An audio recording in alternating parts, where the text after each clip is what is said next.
Manuel. I'm very happy to be here this morning to bring you up to speed with the latest revolving round for water sport. Top on our menu this morning, Ogun State's National Sport Festival is set to serve as breeding ground for young athletes.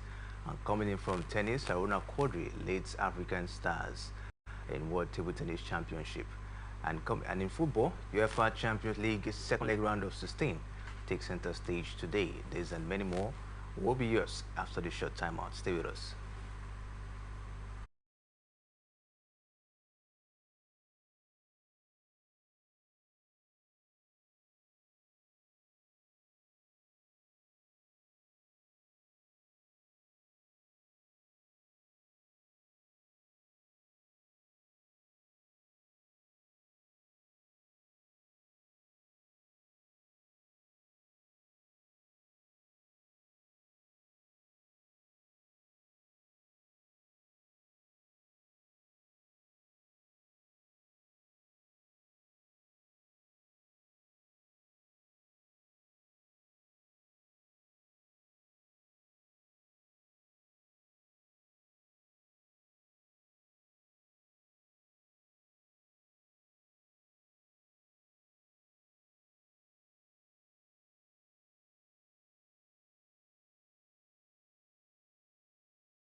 Yeah, welcome back. It's the Sports Talk on Atlantic Television Network, and of course, we're very much ready this morning to bring you up to speed with the latest revolving round, the beautiful award of sports. Of course, joining me this morning to do justice on the show is Emmanuel Michael. Michael, good morning to you, and welcome to the show.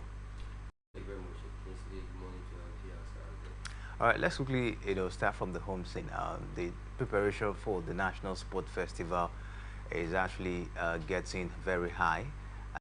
We hear that invited junior athletes will take part in the forthcoming 22nd National Sport Festival in Ogun State, and the unprecedented step by the National Sport Commission means that promising junior athletes identified through the National Youth Games will now have the opportunity to rub shoulders with elite professionals from across the country at the National Youth Games. The decision by the Nigeria Sport Commission is widely regarded as a one that could revolutionize the nation's approach to talent identification, development, and sustainability.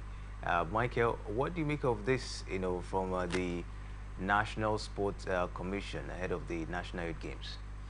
I think for me that is the right way to go. Most of this national sport festival, the aim should be to be able to unearth talent. And over the years, we keep talking about the fact that how many of the talent have we been able to hunt out of this several national sport festival that we've been organizing for so many years right now. The talent churned out from that competition is in sync with the aims and aspiration. Have we been able to produce athletes or sportsmen and women that will stand the test of time for several years right now? How many of the names that we hear in the world of football, in the world of athletics, in the world of taekwondo, high jump, just name it, that we can truly say these are some of the talent that were discovered from the National Youth Game. Exception of few of them, but you take a look at the years of our preparation and participation in the National Sport Festival. Put the years side by side with the number of talent or athletes, sportsmen and women that have actually been able to come from that area. Is it good enough? For me, no, it is not good enough. So I think the National Sport Festival Tag Gateway Games are coming up, soon at the Ogun State should be that breeding ground where young athletes, young sportsmen and women should be given the opportunity, to actually, hone their skills, get to learn the trade, more like the younger ones, coming there, giving that opportunity to also, rub mind and associate with some of the top names, either national or internationally based, sportsmen and women coming to take part in Ogun State. It's more like a source of inspiration and courage for the young athlete that can look up to such person and say, oh, I want to be like this person, So for me, that is the right way to go. We need, as a matter of importance, have some mentor for this young athlete coming up, so that we can be able to say, oh, this athlete, he or she was 6 years old, 7 years old, where he or she shared the same track with so name then, and that person was his or her mentor, and courtesy of that, that young athlete was able to monitor and follow the proceedings of the developmental stride of such sportsmen and women and grow from there. This is how it's done in the Sena climb, where you have somebody you look up to as your mentor. So for me, I think that is the right way to go, and I believe that by doing this, the National Sport Commission, led by Shehu Diko and Bukola Olapade, are thinking towards that direction to also use these gateway games as a breeding ground, as a mentorship ground for some of our upcoming athletes. Talking about making it a breeding ground and trying to, of course, give the young athletes opportunity. Is it that we're not ready, of course, in nurturing talent? Because over time, we've seen so many editions. This is the 22nd edition of the National Youth Game, National Sport Festival, to say. But if you take a look at it, we have not really, harnessed much talent, If you take a look at it, yes, we know that at least 1 or 2 or 3 thereabouts, talent has been gotten from this National Sport Festival, but not as expected. Do you think the Shehu Diko-led National Sport Commission, they are now very much interested, in nurturing talent and discovering talent from the National Sport Festival?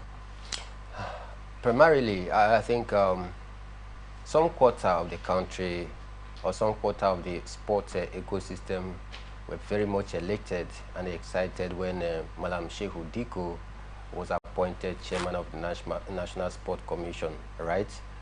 Because of his track record of wealth of experience in terms of administrative prowess when it has to do with sport. And that is why I say that some quarter of the sport ecosystem were pretty much excited when he was appointed, because if you have someone who truly understands the intrigues and what it takes to excel in sport administration, you must give that person that nod.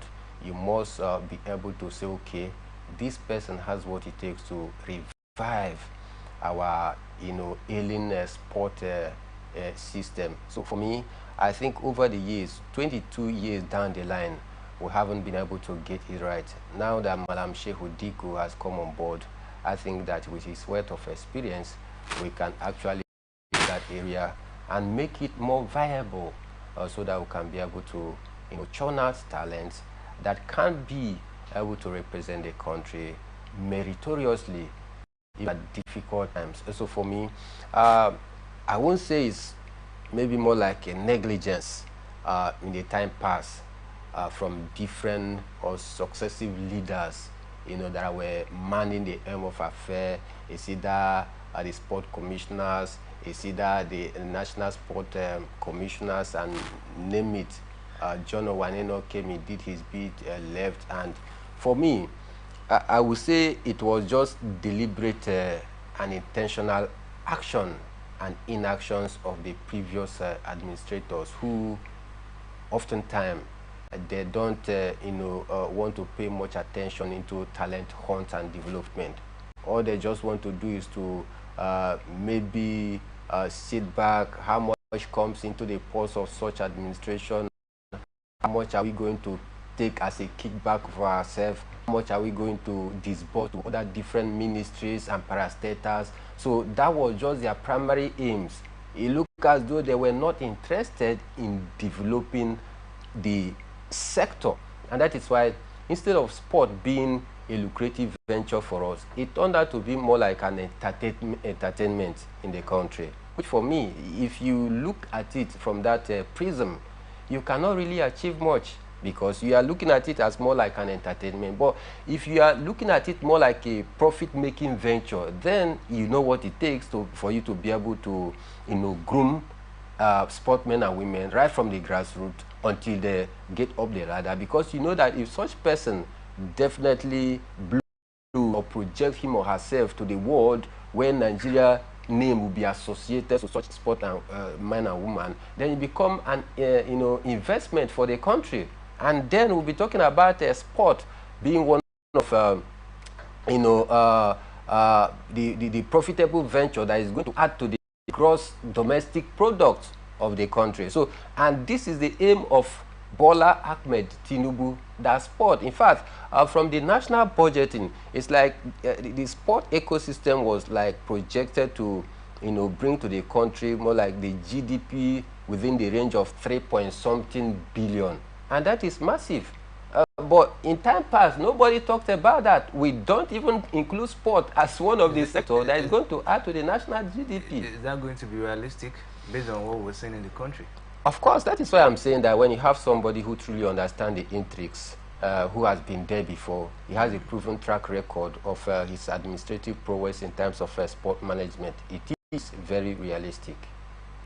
All right, let's see how that, of course, will come to reality. But it's good of a thing that the National Sport Commission, they've decided to integrate young athletes from the national game to make sure that they get a feel of what the National Sport Festival is. I believe with that, of course, they can also improve in terms of performance on the track, whatever you say at this point. Let's keep our fingers crossed. National Sport Festival getting closer, and we'll see how that one, of course, will look like at the end of the day. Let's talk tennis this morning, as the 2025 ITTF African Cup champion Omar South Egypt and his continental rival Aruna Quadri of Nigeria among the top 32 players in the world set to compete for glory at the $800,000 prize money World Table Tennis Championship in China. The tournament also features Africa's top female players, Hannah Konda and Dina Meshrif of Egypt, who will battle against 30 other elite players, including the world #1 from China in the first World Table Tennis Championship event of 2025. Asa will face German pen holder Dan Kiel in the first round on Wednesday match this week, while Rona faces his biggest challenge yet against world #2 Wang Qingyong of China in their first ever competitive match on the same day. Michael, what do you make of it? Another big test for our very own Aruna Quadri. Just like you put it there, I think it's a very big test, a litmus test for Aruna Quadri facing the world #2. It's going to be a very, very tough task, a Herculean task for Haruna Quadri, because I tell you of late, it's not been very rosy for Haruna Quadri, both in the continent of Africa and to the world. It looks as though he's gradually losing his steam and steez. Don't forget the last ITTF, African Table Tennis Championship that took place right here a few weeks ago. He was, defeated by the man talking about the Egyptian, and was able to equal or even surpass the record of Aruna Quadri of becoming the only successful table tennis player in Africa, because he won the African Championship record 5 times. He shared that same record with the Egyptian before. The only thing that separated him between him and the Egyptian was just that he had appeared in more finals than the Egyptian, talking about Omar Asa. But then Omar Asa a few weeks ago also defeated him to take his tally to 6 gold medals. And in the world, I think the last international table tennis association that he took part in, he was also hosted in the round of 16. Yes, he was hosted in the round of 16. So it looks as though, for me, Aruna Quadri is gradually losing that high pedigree of him. Coming up to face world #2 this time, I tell you, he might not go past the first stage, because it's a very, very difficult test for him. But then, in the world of sports, any Quadri factor in table tennis right here in the country, there's no other big names that comes to your mind, that we say, okay, this may possibly be the next Aruna Quadri. No, and that is why projecting the opinion that more should be done by the Nigerian Table Tennis Federation to actually unearth talent and discover new gems that can be able to take up the baton whenever Aruna Quadri decide to leave. And we cannot wait. We can't just wait until he drops the baton or racket before we now begin to source for any new name that can possibly replace him. So, by and large, the future of table tennis is not safe, because we haven't been able to discover the new gems that can be able to replace these aging ones. Aruna Quadri is aging, and it is showing his game out there, and he has been competing at the highest level for years now. So for me, he don't expect it to be safe, where we are not making a tentative and deliberate plans towards replacing the aging table tennis players that we have right here. You talk about Fatima as well. These names, they can't be there forever, and we keep hammering this. I don't know, the Nigerian Table Tennis Federation, whether they don't deem it necessary to say, okay, we're going to put up a 2-year plan, a 3-year plan, a 4-year plan, to be able to go back to the grassroots, comb the grassroots, catch them young. Let there be state programs, let there be regional programs, let there be national programs, where you can say, okay, we are going to use this platform as a breeding ground, a hunting ground for the upcoming table tennis players. You go to Lagos State, good table tennis players are scattered all across the streets out there. What have we been doing? Don't the Nigerian Table Tennis Federation have their own scouting teams? We're just talking about the gateway games that will coming up very soon.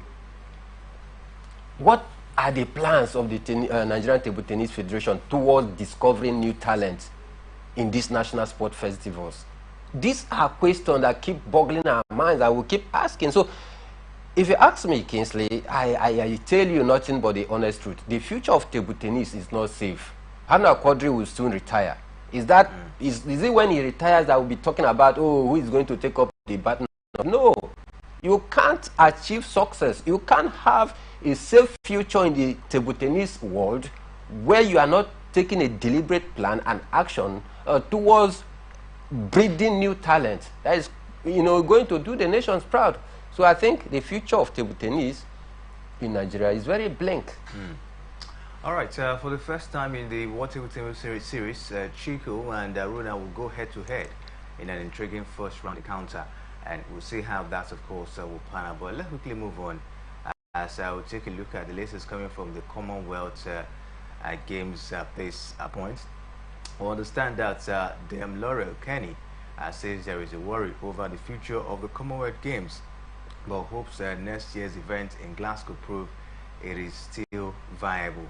Glasgow stepped in to host a scaled-down version of the 2026 Games after the Australian state of Victoria withdrew last year because of rising costs.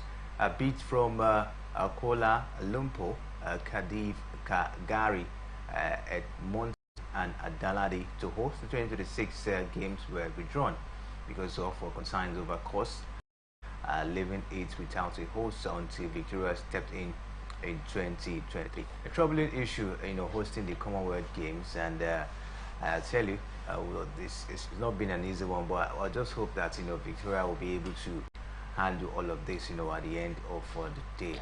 But Steve talked about athletics on the show this morning. Ireland Katie O'Connell admits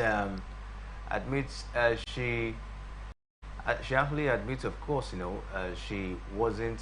I don't know, Michael. I don't what actually came up, down there for the likes of Kate O'Connell. Talking about, she's been ecstatic with unexpected European bronze medal down there. Well, it's about her taking back, in the last championship, talking about pentathlon.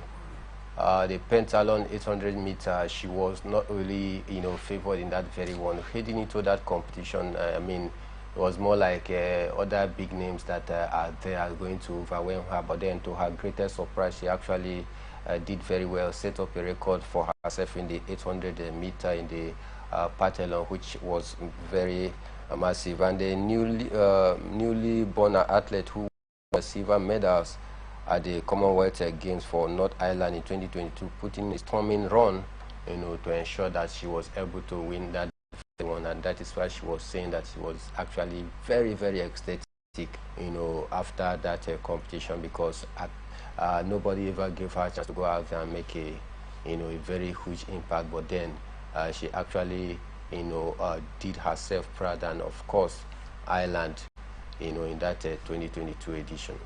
All right, at this point, we'll take a break and we'll come back from the break. We'll bring you the rest of the stories onto this edition of Sports Talk. Stay with us, we'll be right back.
Yeah, welcome back. It's the Sports Talk on Atlantic Television Network, and we'll bring you the latest revolving around the beautiful world of sports this morning. Let's really take a look at the latest coming from the latest coming from Formula One, as racing technical director talked about Red Bull. They've announced that Jody Engton will leave his role as technical director after more than 10 years with the Fencer-based team.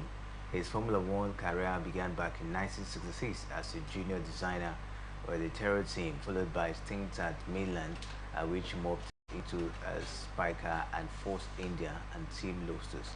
Engton moved to Racing Bull, then named Toro Rosso in 2014 as head of vehicle performance before becoming the deputy technical director in 2017 and technical director 2 years later. Michael, Red Bull, of course, losing their designer. What do you make of it? Would this, of course, have any effects on the team this season?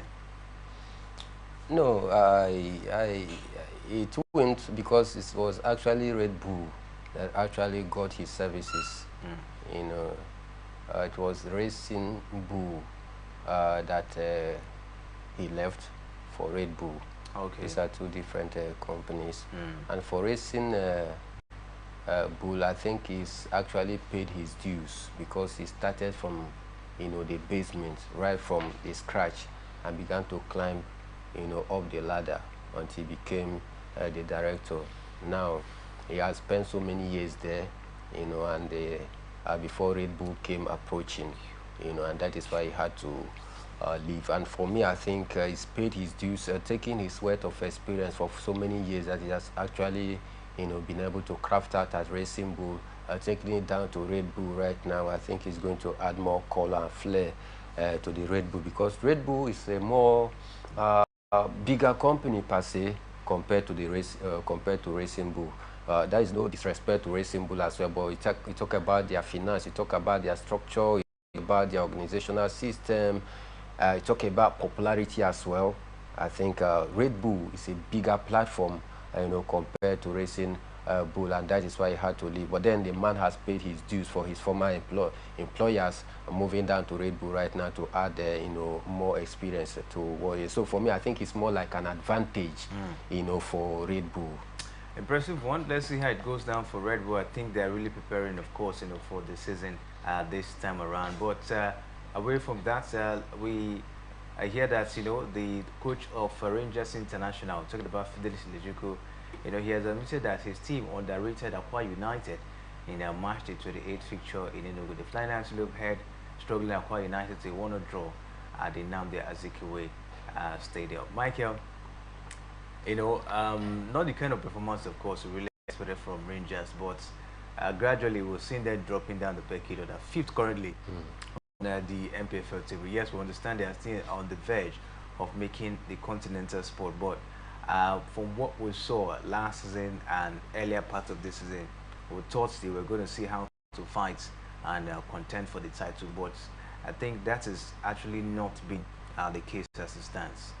Yeah, for me, I think Enugu Rangers for this season they've not been fantastic, because as a defending champion, a lot was expected of Rangers International. Again, coupled with a man talking about Fidelis Ilechukwu that have been there for some years right now. He's a coach that understands the workings of the team. He knows every aspect of the team, knows the kind of players that he wants, knows the challenge in the Nigerian Premier Football League, knows how to work his way through those challenges. For a coach that won the league last season, you should expect so much from them this season. And don't forget, even at some point in the season, Fidelis Ilechukwu keeps saying that even though we are not at the top right now, but then at the end of the season, you guys will still congratulate me, will still tell me well done, because he was still hopeful that Rangers were still going to defend the title that they won last season successfully. So for me, I think they've not actually hit that peak. They have not actually hit their side, so far, because if they have, I think they should be chasing the likes of Remo Stars right now. Now, 12 points adrift of the league leaders with few games to go. Can they catch up with 10 games to go? Of course, it's still very much possible. 12 points, 10 games to go. A game, if you win one game, you have 3 points. 3 points times the 10 games. You know, so you're having about 30-something points still at stake. You know, so for me, I think Enugu Rangers, they are still in for the title chase. Let's not talk about continental battle right now. They are still in for the title chase, unless, just like Mikel Arteta says a few weeks ago, that over his dead body will he give up, you know, the Premier League chase against Liverpool. So also, you know, Enugu Rangers, if you are going by the statement that, you know, Fidelis Ilechukwu made a few weeks ago rather, that we the sport journalists will still tell him well done. So for me, we'll keep our fingers crossed. But then I think I want to totally agree with the coach. You know, he said that his players actually underrated Aqua United, based on the fact that Aqua United, they are, you know, swimming in the ocean of relegation. So any team playing against Aqua United will more like not pay much attention or details to their players and all of that. So for me, I think that is what caused them that draw. Let's see how it goes. Fidelis Ilechukwu, will he still be congratulated at the end of the season? We'll see how that one will pan out. But away from that, Super Eagles will open camp for the 2026 FIFA World Cup qualified match day 5 encounter against the Amovobi of Rwanda in Kigali this weekend. The encounter is slated for Amahoro Stadium, Kigali, on Friday, 24th of March, and the invited players are expected to fly to Kigali from their respective bases. Head coach Erichel released a 39-man provisional list for the game, and the match day 6 tie against Warriors of Zimbabwe last week. The clash with Zimbabwe will hold at the Goslepabio International Stadium in Uyo on Tuesday, March 25th, and the Super Eagles are occupying 5th position in Group C with 3 points. So we'll see how this one, of course, will pan out at the end of the day. But let's quickly move on as we take a look at the UEFA Champions League games tonight. Tonight, you know, Liverpool welcome Paris Saint-Germain in the second leg of the UEFA Champions League, you know, at Anfield, and it promises to be another exciting, you know, encounter. First leg ended 1-0 in favor of Liverpool. Michael, how do you see this particular one, of course, you know, panning out? So can PSG, you know, do the needful tonight?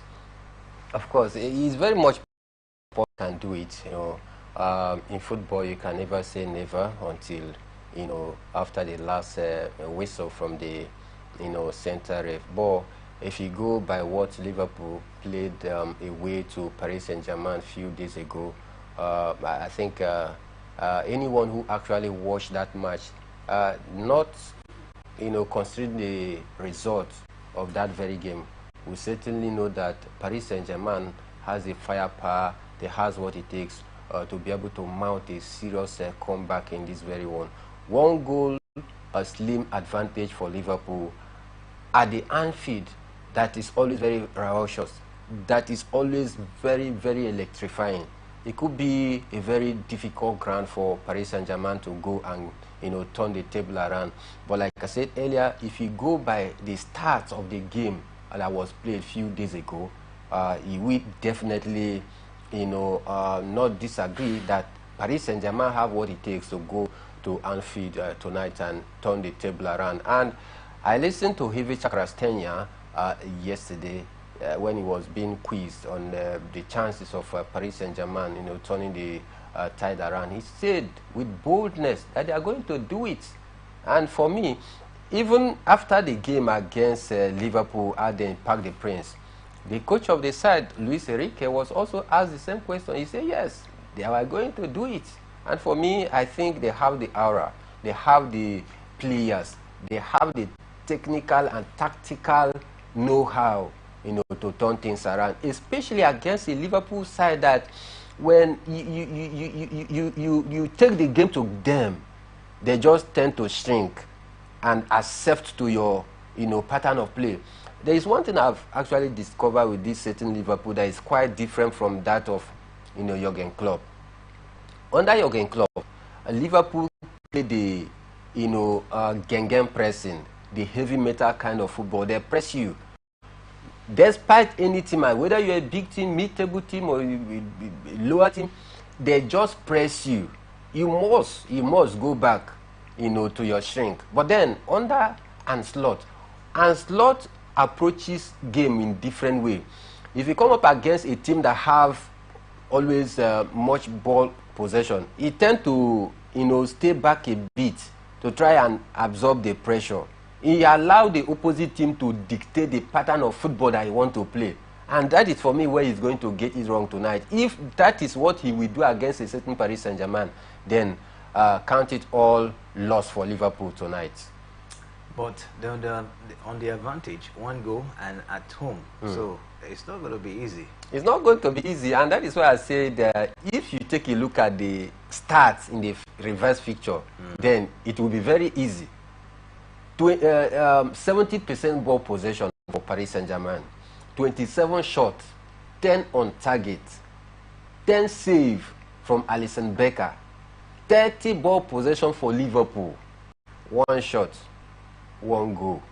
So if you take a look at that stat, it is very obvious that if Paris Saint-Germain comes to Anfield tonight and Liverpool allow them the space to dictate the play, I tell you, it is 1 goal is nothing. They can reverse the fixture. All right, let's see how it goes tonight as well. Bayer Leverkusen will welcome Bayern Munich. Michael, do you think this one is done and dusted, or Bayer Leverkusen, of course, will maybe, you know, put up another impressive performance tonight to see how they can get through? I don't see them coming back in this very one. Take a look at their last Bundesliga result. They lost at home to their opponent 2-0.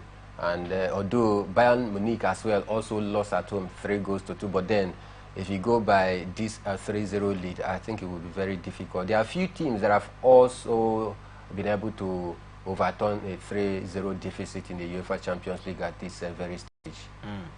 All right, Barcelona will also welcome Benfica tonight, and we'll see how that one, of course, will pass. And we'll see Inter Milan against Feyenoord. Barcelona, Benfica, Michael. I think Barca will just bury this one, you know, today. For sure. I listened to the coach of the side, and say Flake. He talked about them losing their doctor, one of their, you know, doctor out there. They are going to play with aggression so as to at least use this victory to consolidate their fans and then the family of, you know, one of their doctor that lost their life. So I think for me, it's going to be a straight win for Barcelona. All right, let's see how it goes. We'll expatiate on the matches tonight when we'll return for Sport Extraordinary. Do want to join us, as the promises to be another time talking sports on Atlantic Television. It's also thanks to Michael for doing justice on the show this morning.